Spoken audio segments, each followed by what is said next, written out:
राज्य मिलने के बाद प्रजा सुखी हुई, धर्म राज शुरू हुआ, धर्म का राज्य शुरू हुआ। युधिष्ठिर राजगद्दी पर बैठे, राजगद्दी पर बैठे तो उनका प्रभाव देखिए आगे क्या हुआ। युधिष्ठिर जब राज कर रहे थे, प्रजा के अंदर वो चालाकी, छल, कपट, प्रपंच, धोखा देना, चोट पहुंचाना, बदला लेना, वो सब खत्म हो गया। और एक दिन दरबार लगाकर बैठे थे राजा युधिष्ठिर। युधिष्ठिर के सामने दो किसान आ गए लड़ते हुए।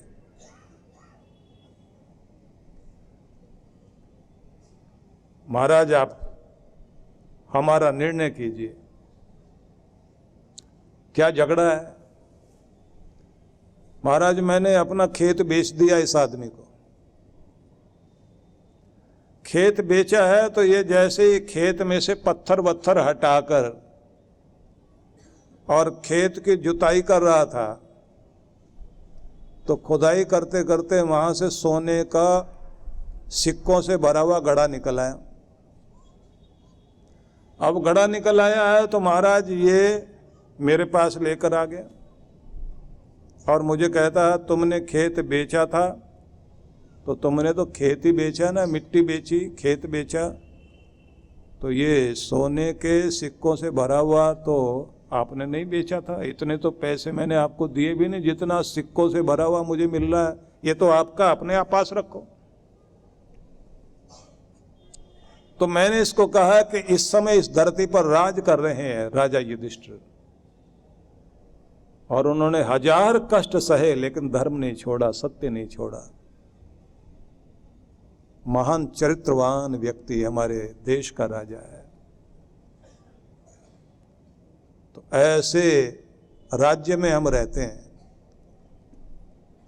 अगर मुझे ये घड़ा मिलना होता तो जमीन तो मेरी थी, मैंने भी खुदाई की है, मैंने भी हल चलाया, मुझे तो नहीं मिला।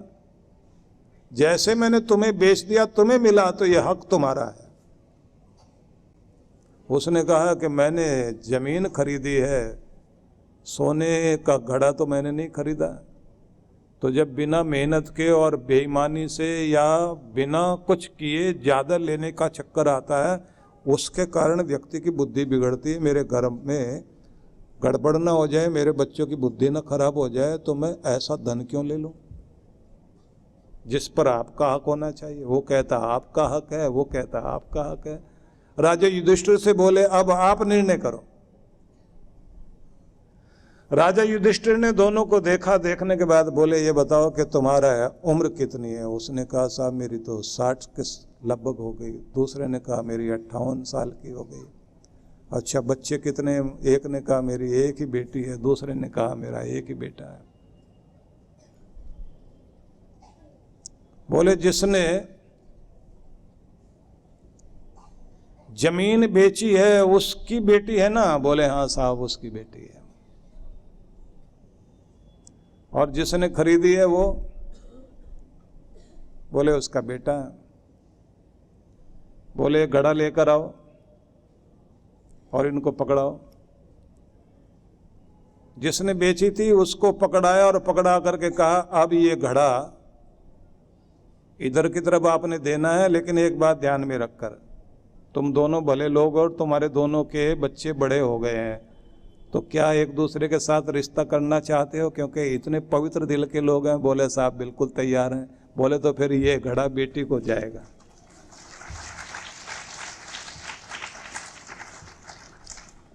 बेटी बहू बनकर घर में लेकर जाएगी। तो मतलब जिसका था उसने भी दे दिया और जिसको मिलना था उसको मिल ही गया।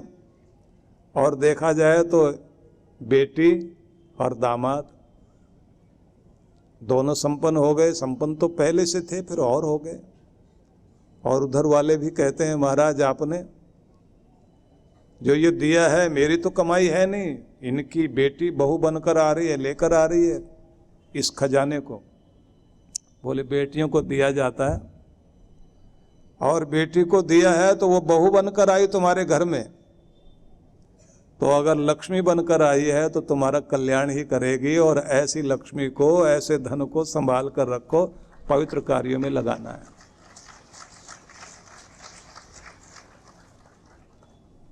चले गए वो लोग। राजा युधिष्ठिर अपने कुल पुरोहित को बुलाते हैं और बुलाकर कहते हैं, अभी मैं संतुष्ट हूं, जो धर्म राज्य स्थापित किया गया वो अभी प्रजा में दिखाई दे रहा है। राजा का कर्तव्य है प्रजा में धर्म रहे, प्रजा एक दूसरे का कल्याण करे, एक दूसरे का हक न छीने। समय बीतता गया और जब उन्होंने आगे राजपाट देना था अभिमन्यु के पुत्र को, परीक्षित को देना था, तो दिया कब? जब उनके दरबार में एक आदमी आया और आकर कहा, साहब मैं कुछ सामान लाया हूं, अगर आप इसको खरीद लें और राज्य की तरफ से ये बंटवाएं आगे तो बहुत भला होगा। क्या चीज लाए हो भाई? तो एक ताला लेकर आया, बोला साहब ये एक चीज है, घर में सामान रखा हुआ है, तो आदमी दरवाजे पर कुंडी लगाकर अगर इस यंत्र को लगा देगा ना तो उसका कोई सामान नहीं चुराएगा। राजा युधिष्ठिर खड़े हो गए अपने सिंहासन से कि अगर मेरे राज्य में कारीगर को दिमाग में यही आने लगा है कि लोग चोरी कर सकते हैं, उसके इलाज के लिए इसने यंत्र बनाना शुरू कर दिया, तो इसका मतलब लगता है कि कलयुग का प्रभाव शुरू हो गया है। कलयुग के प्रभाव से पहले ही हम भी तपस्या करने चले जाएं तो अच्छा। परीक्षित को जाकर के उन्होंने राज्य संभलवा दिया और कह दिया, अब आप लोग संभालो, क्योंकि हमें धर्म के लिए राज्य दिया गया था और इस द्वापर युग में अभी तक धर्म का प्रभाव है, क्योंकि कृष्ण कृपा चल रही है। अब लगता है कि लोगों के लिए उनकी जो जरूरत पड़ेगी आगे चलकर, वैसा कारीगर ने यंत्र बना दिया है। उन्होंने कहा, भैया अभी तो इसको लेकर जा, अभी तो हम हैं यहाँ, अभी जरूरत नहीं पड़ेगी, आगे जब जरूरत पड़ेगी, अगला राजा आने वाला है तब देख लेना। और आप लोग जानते हैं अब तो ताला भी काम नहीं करता। अब हम उस युग में जी रहे हैं जहाँ एटीएम उखाड़ के ले जाते हैं ना,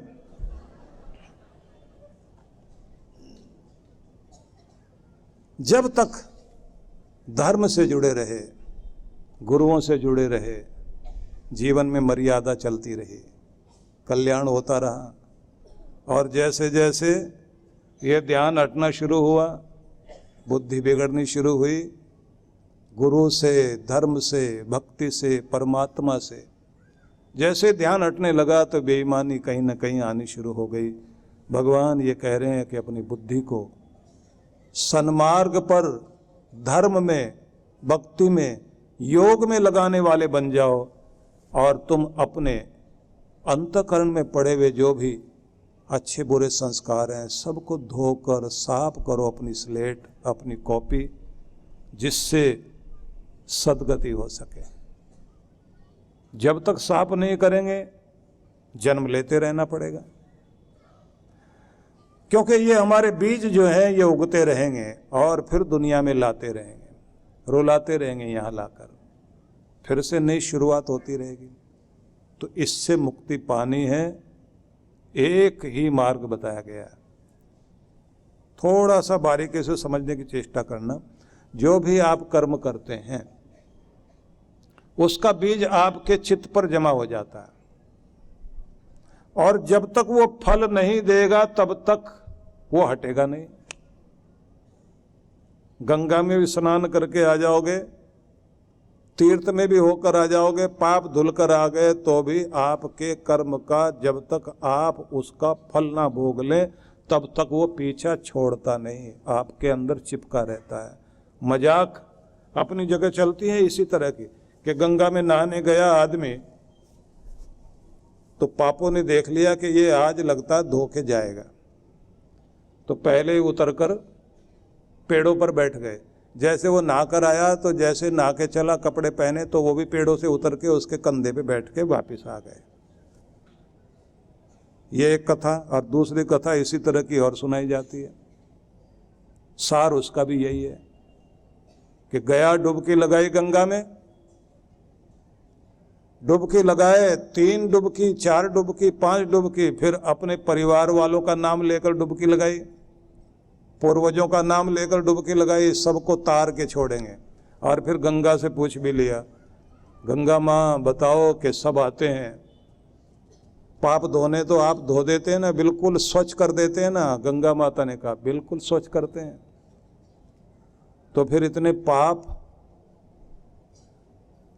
दुनिया भर के आपके पास, क्योंकि कुंभ में जब नहाने जाते हैं लोग तो कितने करोड़ों, इतने पाप आपके पास आते हैं, क्या करते हो? बोले हम भी अपने पास नहीं रखते, बहाकर समुद्र को देते हैं। बोले समुद्र से पूछें जाकर। बोले पूछो। वो समुद्र के पास गया, जाकर बोला सारी दुनिया के पाप बहकर आपके पास आते हैं, आप क्या करते हो? बोले बादल को देते हैं। बादल से पूछा आप क्या करते हो? बोले जिसका होता उसी के घर में जाके बरसा देते हैं। बात फिर वही घूम के आती है कि बिना भोगे आपका कर्म आपसे छूटता नहीं। जैसे ही वो फल दे देगा अपना तो खत्म हो जाएगा। इसलिए जीवन में सुख दुख है। भगवान कहते हैं छुटकारा पाओ। अब इसका एक तरीका है, वो मैं आपको बताना चाहता हूँ। जैसे आप कोई कर्म करते हैं तो उस किए जाते हुए कर्म को क्रियमाण कर्म कहते हैं। जो आप कर रहे हैं, अगर उस समय बुद्धि शुद्ध है तो समझदार आदमी कर्म करने से पहले सोचता है। मूर्ख आदमी करने के बाद सोचता है कि मैंने क्या कर दिया। जो कर्म करने से पहले सोचे उसे समझदार कहा जाएगा, और जो करते हुए भी सोचता है, सतर्क रहता, सजग रहता है, गलती ना हो, शुभ की ओर बढ़ता चला जाऊं, कहते हैं कि वो बंधन मुक्त रहेगा। इसलिए सजग होकर कर्म करना ही बुद्धियुक्त होकर कर्म करना कहलाता है। त्रुटि कोई भी हो, छोटी सी भी गलती बड़ी से बड़ी समस्या पैदा कर सकती है। और अगर आप कहेंगे छोटी सी तो बात थी, अगर छोटी सी लापरवाही, ट्रेन का जो फाटक होता है उसको खोलने बंद करने वाले ने गलती कर दी, कितने लोग मर जाते हैं। गाड़ी चलाते हुए लोग जो करते हैं ना, गाड़ी चला रहे हैं और नीचे से अपना फोन बज गया तो मोबाइल फोन नीचे रखा, उसे उठाने के लिए झुके और आगे है मोड़, पलट गई गाड़ी। ऐसी घटनाएं घटती हैं।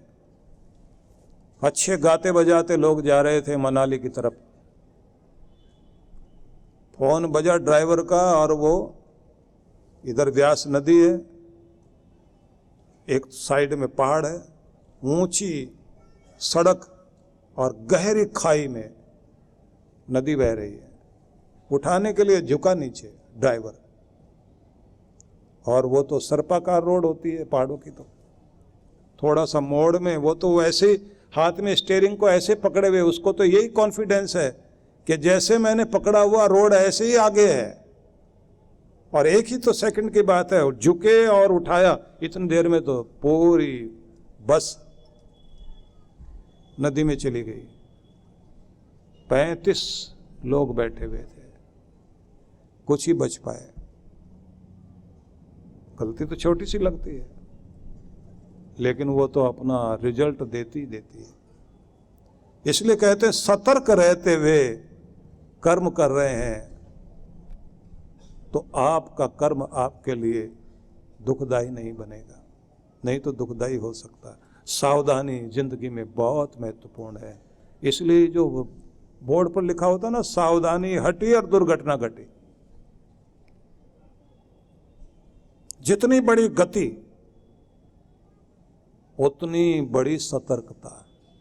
जितना तेजी से आगे जा रहे हो उतने तेजी से सतर्क बने रहिए और अपने ब्रेक का इस्तेमाल कीजिए। सफल हो गए, आप तरक्की कर रहे हैं और ऊंचे और ऊंचे और ऊंचे जा रहे हैं, तो और ज़्यादा सावधान, और ज़्यादा सावधान, और ज़्यादा सतर्क। आप अगर सतर्क हैं तो आप स्पीड के साथ चलते चले जाइए, नहीं तो अपनी स्पीड को कम रखो। कम स्पीड है तो कम सतर्क रहना पड़ेगा। तो पहला नियम हो गया कर्म करते हुए सजग रहना।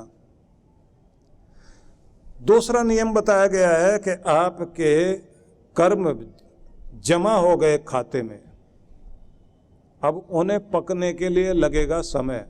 जब वो पक जाएंगे और पक कर के सामने आएंगे तो किस्मत बनेंगे, और किस्मत जब वो बन जाते हैं फिर उसे कोई पलट नहीं सकता, ये ध्यान रख लेना।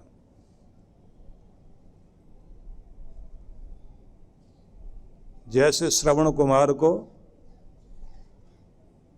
तीर लगा था राजा दशरथ का, और उनके माता पिता ने श्राप दिया दशरथ को, तो भगवान राम भी अपने पिता के ऊपर आए हुए श्राप को रोक नहीं पाए, क्योंकि वो किस्मत बन गया उनकी, और अपने बच्चे के वियोग में तड़प कर प्राण निकले राजा दशरथ के। राम जी तो भगवान है, रोक सकते हैं। कृष्ण भगवान है तो अभिमन्यु की मृत्यु को रोक सकते हैं। लेकिन कर्म जब अपना काम करेगा, जब भाग्य बन जाएगा, तब भगवान भी उसमें दखलंदाजी नहीं करते, ये ध्यान रख लेना। कितना भी कोई कहे कि मैं भाग्य बदल दूंगा, नहीं बदल सकता। जब वो सामने आएगा तो आएगा। इसलिए बड़ा हो या छोटा हो, भाग्य तो नचाता ही नचाता है। भाग्य खेल दिखाएगा तो आपको तख्त पर बैठाएगा, और भाग्य जब दूसरा खेल दिखाता तो तख्ते पे लटका देता, फांसी का तख्ता, कहीं भी ले जाएगा आपको। तो एक नियम ये बताया गया कि वो भाग्य बनने से पहले आपके पास एक प्रयोग है कि जो बीज आपके अंतःकरण में पड़े हुए हैं उन्हें आप तप से, साधना से, समाधि से निर्मूल कर दें, जला दें। जैसे कोई बीज भून दिए जाएं तो फिर वो उगते नहीं, ऐसी व्यवस्था तपस्या की कही गई है। इसलिए आपके पूर्वज लोग तप करने के लिए वन में जाया करते थे, इसलिए इतने आश्रमों में जाके बैठते थे, इसलिए इतना कुछ किया जाता था कि हम अपने आप को निर्मल कर दें। भगवान ये कहना चाहते हैं, तस्मात् योगाय युजस्व, योग का सेवन करो, तपस्या का सेवन करो, क्योंकि यही है जो आपको पाप ताप से मुक्ति दिलाएगा। योग कर्म सुकौशलम, कर्मों को कुशलता से करना आ जाए, बस इसी का नाम योग है, क्योंकि मुक्ति का कारण यही बनेगा। बस इसी को याद रखिए। आप सबको बहुत बहुत शुभकामनाएं। परम पूज्य श्री सुधांशु जी महाराज एवं ध्यान गुरु डॉक्टर अर्चिका दीदी के सानिध्य में विश्व जागृति मिशन द्वारा 26 से 30 नवंबर 2024 तक श्री कृष्ण ध्यान योग का आयोजन किया जा रहा है। विश्व जागृति मिशन पिछले कई वर्षों से अलग अलग स्थानों पर ध्यान साधना शिविर आयोजित करता आ रहा है, जिनमें अयोध्या, मनाली, ऋषिकेश जैसे पवित्र स्थानों पर विशेष तौर पर ध्यान के शिविर लगाए जाते हैं। इन शिविरों के माध्यम से अब तक हजारों साधकों ने महाराज श्री से साधना के द्वारा अपने मन को एकाग्र कर अपनी इंद्रियों पर नियंत्रण करना सीखा। ये पहली बार है जब महाराज श्री भगवान श्री कृष्ण की नगरी में ध्यान साधना आयोजित करवाने जा रहे हैं। इस कार्यक्रम में द्वारका तीर्थ दर्शन के साथ साथ गोमती स्नान, समुद्री सैर, जप तप और ध्यान करने का भक्तों को सुनहरा अवसर प्राप्त हो रहा है। द्वारका तीर्थ में साधकों के सुखद आवास के लिए सर्व सुविधा युक्त वातानुकूलित कमरे, होटल और धर्मशालाएं आरक्षित करवाई जा रही हैं। ध्यान साधना शिविर में भाग लेने वाले साधकों के लिए स्थान सीमित हैं। जल्द ही अपना स्थान सुनिश्चित करें और अधिक जानकारी के लिए संपर्क करें।